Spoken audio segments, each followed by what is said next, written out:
श्री शिवाय नमस्तुभ्यम। हर हर महादेव।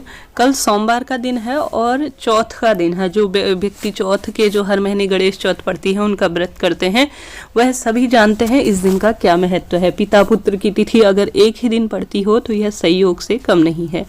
तो गुरुदेव के दो सरल चमत्कारी उपाय आप सभी के लिए लेकर आई हूँ। इनमें से एक भी कर लेंगे तो गणेश जी महाराज की कृपा के साथ साथ भोले बाबा की कृपा भी आपके घर परिवार पर बनी रहेगी। काफी सरलतम उपाय है और बहुत प्रभावी है, तो करके देखिएगा, लाभ निश्चित रूप से होगा। तो पहला उपाय क्या है, ध्यान से सुनिए। आप सभी कल शिव मंदिर जरूर जाइएगा।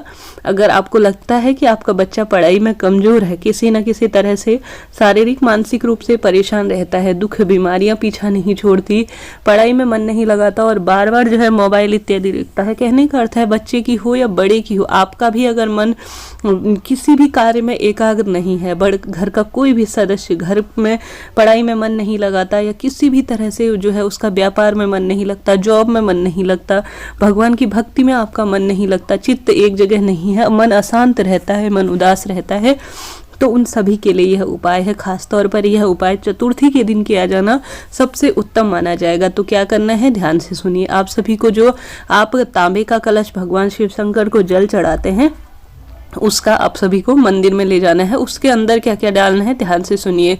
गुरुदेव कहते हैं मात्र आप सभी को 5-10 मिनट के अंतर और लगातार जो है इस उपाय को करते करते आप जितना करेंगे उतना सुख पाएंगे। 5-10 मिनट के अंदर ही आपको परिणाम मिलना शुरू हो जाएगा। तो सबसे पहले आप सभी को उस जो लोटा है, तांबे का लोटा है, उसमें 3 दुर्वा डाल लेनी है। गिन के डालिएगा, 3 दुर्वा डालनी है और 5 सफेद पुष्प डालने हैं।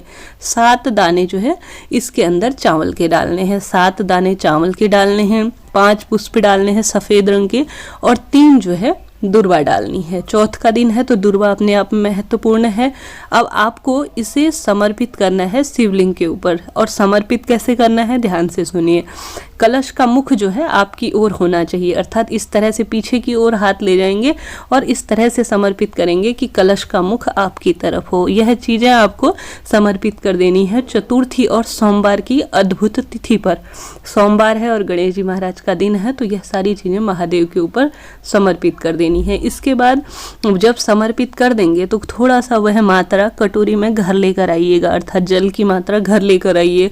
जिस बच्चे की, बड़े की जो भी परेशानी चल रही है उनका ध्यान करते हुए इस जल को उसे आचमन कराना है, अर्थात पिलाना है। और साथ ही यह बात भी ध्यान रखिए कि इसके बाद जब आप मंदिर में ही रहेंगे तो गणेश जी महाराज से और साथ ही भगवान शिव से प्रार्थना भी करनी है कि हे महादेव, मेरे जीवन में या मेरे बच्चे के या मेरे परिवार के इस व्यक्ति के जीवन में यह परेशानी चल रही है, उसका भान देते हुए आप सभी को प्रार्थना करनी है कि वह ठीक हो जाए। इस तरह से यह सरलतम उपाय है। जो पहला उपाय था मैंने आपको बताने का प्रयास किया। कुछ समझ में ना आए तो जरूर से पूछ लीजिएगा, ठीक है। यह पहला स्थान है और पहला उपाय है। दूसरा उपाय इस तरह से है कि कल गणेश जी महाराज का दिन है। कई लोग जो है गणेश चौथ की कथा सुनेंगे, तो उस कथा में जो गेहूं रखते हैं, चावल रखते हैं, तो उसमें से थोड़ा सा दाने अपने पास रख लेने हैं। जब बच्चा स्कूल जाए या उसकी पढ़ाई के स्थान पर आप सभी को इन दानों को जरूर से रख देना है। और साथ ही गणेश जी महाराज को कल बच्चे के हाथ से या स्वयं के हाथ से दुर्वा जरूर से चढ़ाइएगा। यह दूसरा उपाय था। तीसरा उपाय इस तरह से है। गुरुदेव कहते हैं सोमवार के दिन आप सभी बेलपत्री वृक्ष के नीचे छोटा सा कंकर ले लीजिए और उसे शंकर का रूप दे दीजिए, अर्थात छोटा सा कंकर लेना है बेलपत्री वृक्ष के नीचे, उसे पूर्ण रूप से पूजा करनी है। एक दीपक लगाना है और साथ ही रोली, चंदन, मूली इत्यादि जिस भाव से आप महादेव की पूजा करते हैं बेलपत्री वृक्ष के नीचे आपको उस कंकर शंकर का पूजन करना है। और वहां पर या तो एक मूंग का दाना चढ़ाना है या एक चावल का दाना चढ़ाना है। बस यही उपाय है जो आप सभी को बेलपत्री वृक्ष के नीचे करना है। काफी सरल है। एक कंकर ले लीजिए और उसका विधि विधान से पूजन करें और ध्यान रखें कि या तो एक दाना मूंग का चढ़ाएं या एक दाना चावल का चढ़ाएं। बस यही सरलतम उपाय है जो सोमवार के दिन अगर आप कर लेते हैं तो गणेश जी महाराज के साथ साथ पिता पितृ दोनों का आशीर्वाद आपके जीवन में बचा रहेगा। अब अंतिम समय चल रहा है इस साल का, तो यह काफी लाभ होगा। और भी कई सारे उपाय हैं जो धीरे धीरे आप सभी को गुरुदेव के मैं बताऊंगी। ये सरलतम मुझे लगे जो आप कर सकते हैं वही आपको बता रही हूँ। हर हर महादेव।